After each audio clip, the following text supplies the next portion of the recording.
Hoje eu queria falar um pouco mais sobre as animações adultas, animações um pouco mais maduras, animações que a gente não costuma ver, mas que estão se tornando cada vez mais relevantes nos últimos anos, saindo um pouco desse padrão de animações infantis, que todo mundo sabe que existe meio esse estigma de animação é coisa para criança, animação é coisa para o público infanto-juvenil. Eu acredito que nesses últimos anos isso está se quebrando, a gente está começando a prestar atenção mais nessas animações com histórias mais maduras, histórias mais densas, narrativas um pouco mais delicadas. As crianças que assistiram às animações nos anos 90 e no início dos anos 2000, hoje já não são mais crianças, hoje já são adultas, não perderam esse gosto pelas animações, e eu penso que hoje elas não queiram muito ver essas animações mais antigas. Não que seja ruim, pelo contrário, eu adoro. Não tem como você falar que Toy Story é ruim ou que Kung Fu Panda é ruim. Até um pouco mais pra Disney, assim, a gente pode olhar pra Rei Leão. Não tem como falar que Rei Leão é ruim. Mas é visado para um público infantil, é uma obra que é feita para uma faixa etária de idade. Mas os adultos de hoje em dia, eles querem ver algo diferente. Eles querem ver uma animação com uma história para eles. Converse com eles. Como a gente viu nessas últimas notícias aí, a HBO anunciou junto ao criador de Game of Thrones que o outro derivado de Game of Thrones vai se tornar uma animação. Isso mostra muito aonde as animações maduras chegaram. E para começar, eu queria deixar nos autos aqui algumas animações que eu acredito que são para os dois públicos, produções que estão catalogadas como livre para todos os públicos e que não se encaixam nessa lista, como por exemplo Homem-Aranha no Aranhaverso. Porque assim, Homem-Aranha no Aranhaverso, eu acredito que ele conversa com os dois públicos, que ele tem uma carga emocional muito grande, mas ele é visado para um público infantil, ele não é 100% visado para o público adulto, tanto que ele é livre para todos os públicos. Eu acho que eu não concordo muito com isso não, eu acredito que seja uma animação um pouco mais adulta do que a Sony vende, mas eu não vou entrar mais a fundo no Homem-Aranha do Miles, porque eu acredito que mereça um vídeo inteiro para ele. Eu acho que eu não daria conta de conversar aqui poucos minutos sobre, então fica para outra ocasião. Queria falar aqui primeiro sobre Invincible.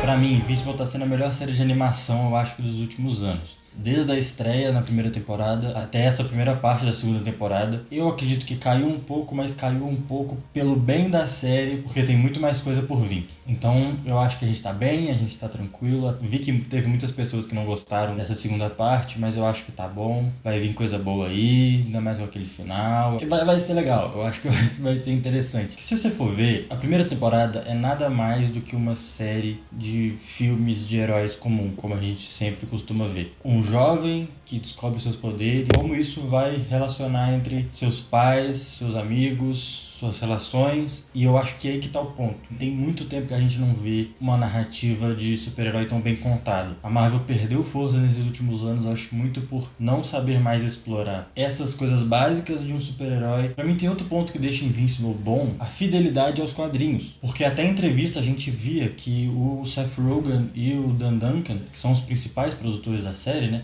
eles estavam muito preocupados em não mexer na história original de Invincible. Eles falaram que talvez iam adicionar algumas coisas ali para comportar melhor uma animação, que não ia mudar na história do Robert Kirkman, que é o autor original da série. Nesse eu confio super, porque ele é o mesmo autor de The Walking Dead. E sabendo que ele está dia a dia trabalhando junto com os produtores e com os diretores, pode ver por The Last of Us ou Sandman, que o próprio Druckmann já falou isso. Eu não deixaria eles fazerem se não fosse com a minha aprovação. Então ele colocou a mão, falou as coisas que ele podia mudar, as coisas que não podia mudar. Foi a maravilha que foi essa primeira temporada. E eu acredito que Invincible anda pelo mesmo caminho. Mas tem uma coisa que me incomoda em Invincible, que é o tanto de sangue e gore e retaliação e porrada que acontece na série. Eu penso que em alguns momentos é bem exagerado. Exagerado não, acho que eu diria desnecessário. Principalmente no final da última temporada. Todo mundo amou aquela cena, achou ela incrível. Você sabe qual cena que eu tô falando. E eu não achei ela tão da hora. Eu fiquei um pouco enjoado até, porque realmente eu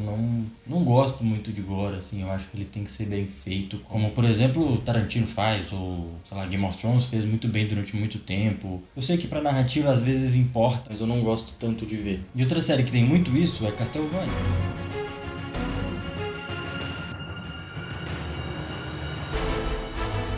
mas pra Castlevania eu passo pano. Principalmente da primeira temporada, que é um pecado ela ter tão poucos episódios. Eu acredito que foi um teste da Netflix investindo em algo que eles não conheciam e perceberam que deu certo, que com certeza era arriscado você investir em uma série de um jogo, principalmente um jogo 2D como é Castlevania, e graças a Deus que eles deram esse tiro, porque eles acertaram muito. Uma integração tão bem feita entre cenários 2D, 3D e principalmente o 3D de Castlevania. Acho que foi a primeira vez que eu vi uma série inteiramente em 3D, uma qualidade gráfica incrível, com cenas que assim, você fica de boca aberta, como tem cenários lindos e também como eles conseguem fazer lutas tão bem coreografadas, com um timing tão bom, principalmente no timing entre sair de uma cena e ir para uma cena de luta, ou simplesmente começar numa cena de luta e sair dela por uma cena mais calma. Pra mim, Castlevania perdeu um pouco de gás nas últimas temporadas. Acredito que a narrativa ficou fraca, porque a construção de personagem foi tão bem feita na primeira e na segunda temporada que eles conseguiram formar um trio tão completo que deu espaço pra narrativa crescer em cima desses três personagens, principalmente na segunda temporada. Não sei se foi os roteiristas que se perderam ou algum conflito com os diretores, mas eu acho que foram decisões erradas que fez perder força, principalmente na terceira temporada. Mesmo que teve um final muito bom, eles consertaram nos últimos 2 episódios. E a quarta temporada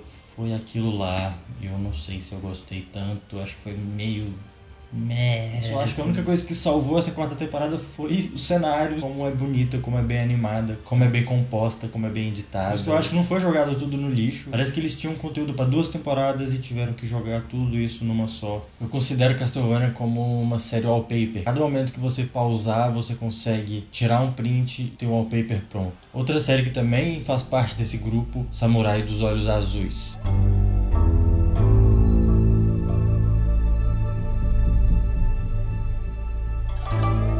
Samurai dos Olhos Azuis, pra mim, é uma das melhores séries que eu assisti em 2023. É a surpresa de 2023. Eu não vi crítica, eu não vi nada sobre a série. Eu, navegando pela Netflix, eu achei ela como lançamento. Tinha, acho que uns 2, 3 dias que ela tinha lançado. Comecei a ver. E é incrível como essa série é maravilhosa. Pra mim, o ponto alto da série é os cenários, trabalhando com o 3D, trabalhando com o 2D, trabalhando até, eu acho que um pouco com a pintura à mão, que muitos cenários aparecem, a gente consegue perceber que é. Até um pouco nos Behind the Bags a gente percebe, é muito meticuloso, tem muito carinho colocado na série, a gente vê isso nos cenários, principalmente nessa mescla que eu falei entre o 3D e o 2D, porque se a gente for pegar Castlevania ou Invincible, são séries 3D. Castlevania tem um pouco de cenários em 2D, mas a mescla não é do mesmo nível que a gente tem em Samurai dos Olhos Azuis. E essa mescla ela é tão bem feita, é tão bonita, o trabalho entre azul e vermelho que eles usam é tão bem construída que acaba compensando o enredo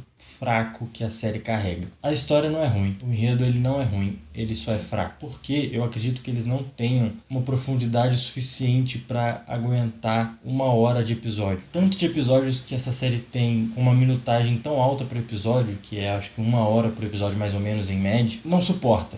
Realmente não suporta. Em muitos momentos eu não quis terminar o episódio, mas os cenários estavam tão bonitos que eles me prenderam. E uma série que tem muita profundidade, que trabalha essa profundidade de maneira perfeita, é Planeta dos Abutres.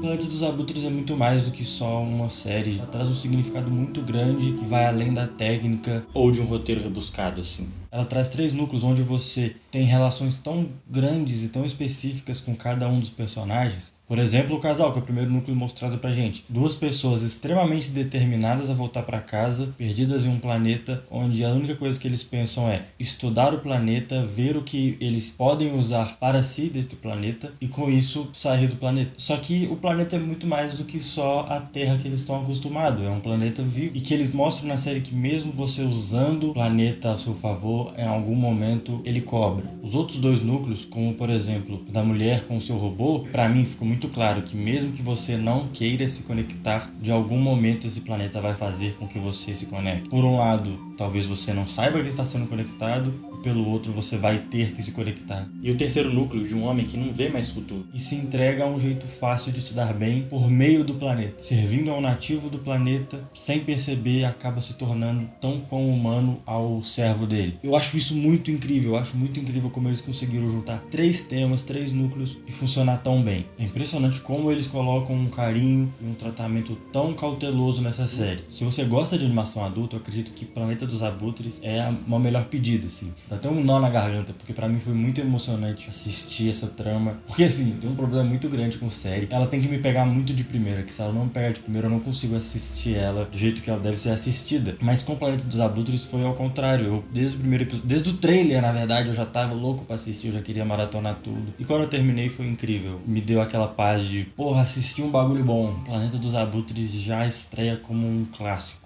E é um clássico de ficção científica que pra quem gosta, minha primeira pedida, assim, eu acho que é 01. Outro clássico que pra mim é 01 de ficção científica é Akira.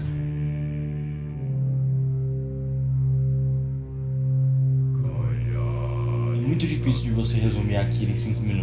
Pra mim, Akira é o pai das animações. Talvez seja o primeiro clássico animado. A importância que Akira tem não só no Japão. Akira foi responsável por construir uma cultura de animes no ocidente. E eu acho que isso diz o tamanho do anime. A gente pode ver aí pela internet afora quantas cenas marcantes que Akira tem até hoje. E por consequência, uma influência muito grande nos anos 90 e nos anos 2000. Produções como Ghost in Shell, a gente teve produções como Cowboy Bebop. Pra mim é meio que minha série conforto. Eu vinha da escola, pegava o busão, ficava 1h30 no busão pra chegar em casa, fazia almoço e assistia Cowboy Bebop como um relaxamento pra continuar meu dia. De cyberpunk, ficção científica, eu sempre busquei uma rota fora dos filmes tradicionais, como Star Wars e Star Trek. A partir desse momento eu comecei a descobrir um novo mundo. Akira não só influenciou o gênero, mas sim a forma com que se conta histórias. Que Akira foi o primeiro filme onde você conta a história do vilão e o que acontece ao entorno do vilão. Porque eu sei que isso é uma discussão muito grande na comunidade que gosta de Akira, que gosta de séries animadas, de quem realmente é o protagonista de Akira. Na minha opinião, o protagonista é sempre o Tetsuo. Mas como eu disse sobre Homem-Aranha no Aranhaverso,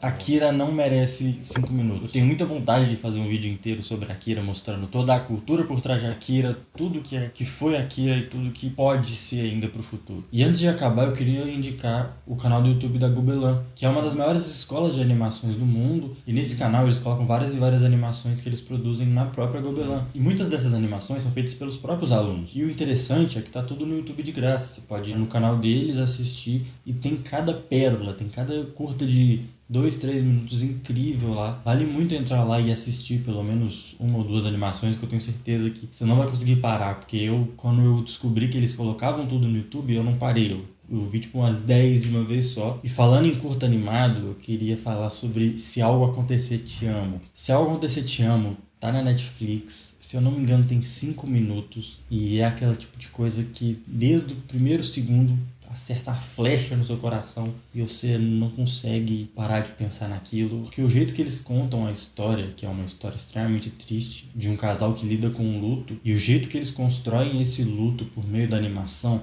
é sensacional. Ela é dirigida e produzida pelo Michael Gouvier, que já trabalhou em outras animações, como Toy Story 4. Eu recomendo muito porque são poucos minutos e é impressionante como eles conseguem colocar tanta qualidade num curto espaço de tempo, como é em Windshield Wiper. Tem mais cara de independente, diferente, não é o que todo mundo costuma ver. Eu acho que é até um pouco underground demais para as outras séries que eu coloquei aqui, mas esse curto animado ele é muito significativo. Ele fala de várias formas de amor e várias formas de amar. Ela foi considerada uma das grandes surpresas do Oscar do ano passado, e o discurso do Alberto Miego, que é diretor e produtor do curta, foi um pouco o que me inspirou a fazer esse vídeo. É um pouco difícil de achar essa animação aí para assistir, mas se você pesquisar com calma, você consegue achar um site confiável, que vale a pena. Se eu não me engano, ela tem 15 minutos ou 30 minutos, se eu não me engano. É impressionante como ele consegue colocar tanto significado nesses subtemas que estão dentro do tema amor. Cada parte que você assiste dela, você consegue pescar várias ideias e vários significados diferentes que ele trata na obra. Mas por fim é isso. Muito obrigado aí a todo mundo que assistiu e tamo junto.